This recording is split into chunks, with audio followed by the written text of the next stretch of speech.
Saiyans and Saiyanettes, the climactic battle between Goku and Kefla comes to an explosive end in this week's episode of Dragon Ball Super. An episode which features easily my favorite moment from the entire series. And considering that this is a series that always manages to break through the epic ceiling, that's a pretty big accomplishment right there. I never thought that Kaioken Super Saiyan Blue could be topped. Then we got an epic battle between Vegito and Fusion Zamasu. Then we were introduced to the Ultra Instinct technique. And in this week's episode, not only does Goku use the Ultra Instinct technique, but he finally begins to master it. And he even utilizes it and combines it with one of his most classic techniques, the Kamehameha. And he quite literally surfboards over a freaking ki blast, getting right up in freaking Kefla's face, blowing her away with one single blast. It's all done in one amazing motion. Boom! Seriously, guys, I could talk about this moment for hours. It was one of those jump up out of your chair moments. I can't even describe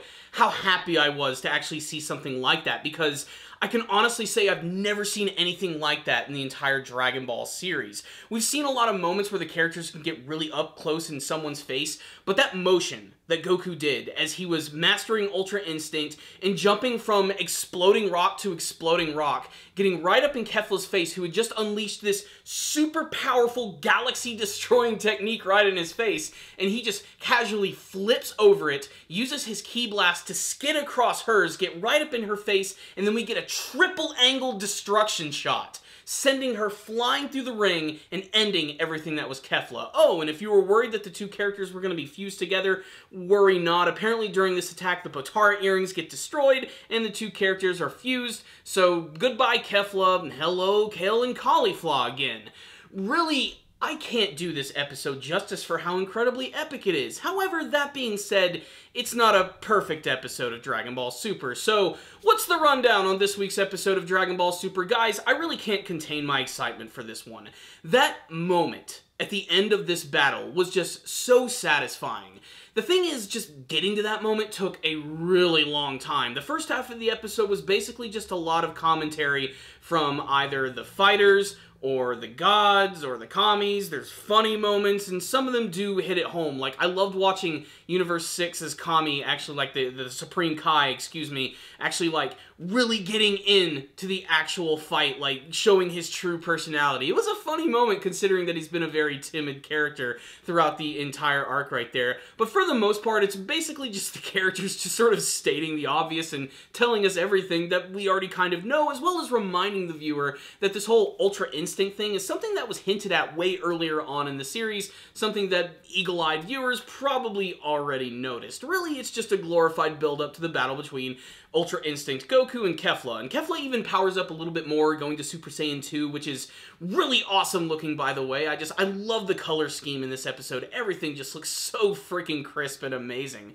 I really loved it. But it really kicked it up to 11 in the second half of the episode when the battle actually began proper. And the best thing about this episode is that it genuinely felt new. There were new techniques. There were new things we haven't seen from the series. Like, I love the look of Kefla's attacks, where she, like, summons these, like, little mini balls of ki, which she can spin around, and it almost looks like she can create shields with them and massive ki blasts. She can combine them together to create a massive shotgun blast of destruction, which she tries to use against Goku. And then there's Goku, who's using Ultra Instinct in this episode, and for the first half, he's still not quite utilizing it. Like, he's still very fast and agile, can dodge a lot of attacks, but his punches don't really have a lot of oomph behind him. It's not until the second part of the episode, after dealing some big heavy damage, that he actually unlocks his true abilities, and that's when he just starts truly bringing the pain. And the way that they animate his movements in this episode is just great. He just moves in a flash. It's not like the typical slow motion that we see in the series. It's done with this, like, really interesting, like, after-image style, which is very reminiscent of some of the classic scenes of Dragon Ball, but the overall look of Ultra Instinct makes it feel really new and just look really great. And then there's that moment at the end, which, like I said, is easily one of the best moments from Dragon Ball Super, my favorite moment from the series thus far, and something that I feel will go down as an iconic moment for the Dragon Ball series. It's just so over the top and fun in the best ways possible.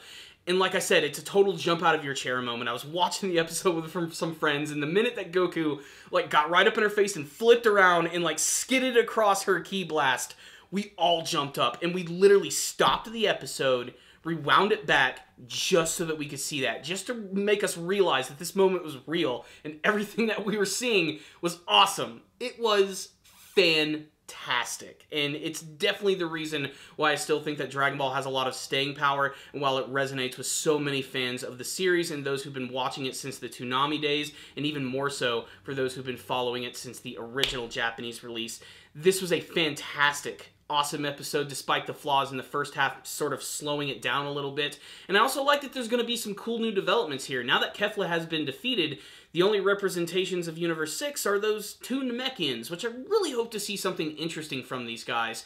I mean, the fact that they've been saving them for this long, I mean, there could be something very shocking or surprising about them. They might fuse together. They might already be two Namekians, which are already fused with others, and then they'll fuse and make even more fusions. They might have techniques that Piccolo has never even seen and realize something that Namekians can even do, which could unlock something special for Piccolo as well. I have a lot of high hopes for some of the other fights, considering how much attention they're giving to Goku in his episodes. I don't think that they're going to reach those lofty heights that the ones we saw in this one, but still, I'd like to see them at least try, as there's only 17 minutes left in the Tournament of Power, and anything could happen. Guys, this episode is describable in one word, and that's iconic. It was a great episode of the series. I can't wait to watch that one moment again and again and again. But is this episode worth your time? A resounding yes. This is a great episode. Despite its flaws, it truly is one of the most heart-pumping and awesome episodes that I have seen from the series, with its gusto and its flair, its attention to detail, and that final moment with Goku, which was just so deliciously satisfying in every single way. Watch him running around and powering up that Kamehameha blast and just getting right up in her face. There's never been a moment like that I've seen in Dragon Ball in a long time, and it makes me so proud to be a fan of this groundbreaking action series, which I can't wait to see more of. I hope it goes on forever. So I loved this episode. 5 out of 5. Even despite the slow moments, for me, this is just an iconic, awesome episode. Before I do go today, I also want to recognize the unfortunate news that one of the voice actors in the Dragon Ball series has unfortunately passed away, and that is Hiromi Suru, who has been the voice actor of Bulma since the beginning of the Dragon Ball anime series. And it's heartbreaking, to say the least, to know that one of these characters who's been a standby for so long and who is arguably one of the big main characters of the series not have a presence in the series anymore. She hasn't had a very big role in the Tournament of Power arc, and I'm really interested to see what they're going to do with her character in the future. She will probably be recasted. They've done that for a couple of other characters in the series, like Master Roshi and Mr. Satan. What I will say is she can truly never be replaced. She was a really unique voice actor. I also remembered her as the character of Meryl from Trigun, and she's just got this very distinctive voice about her, and she's one of the most iconic characters from the series, so it's unfortunate to hear about her passing. My thoughts and prayers go out to her, her family, and friends. So there it is. It's just very sad news. But with that, let's get some positivity, guys. Let's talk about the amazing episode that was this episode of Dragon Ball Super. What did you think of Goku versus Kefla and the actual conclusion of the battle? What do you hope to see from the rest of the Tournament of Power? And speaking of Bulma herself, what are your favorite Bulma moments from the entire series? Honestly, I don't know if I could choose one, because there are just so many ridiculous sequences, but it'd probably be that weird filler episode she had on Planet Namek where she gets kidnapped by two of Frieza's guards and she ends up getting them, like, eaten by a giant freaking, like, underwater alien crab. I know that sounds ridiculous, but for some odd reason, that episode really sticks out to me. That, or maybe the one where her and Mr. Popo go into space. I don't know. Tell me all your favorite Bulma moments in the comments section below.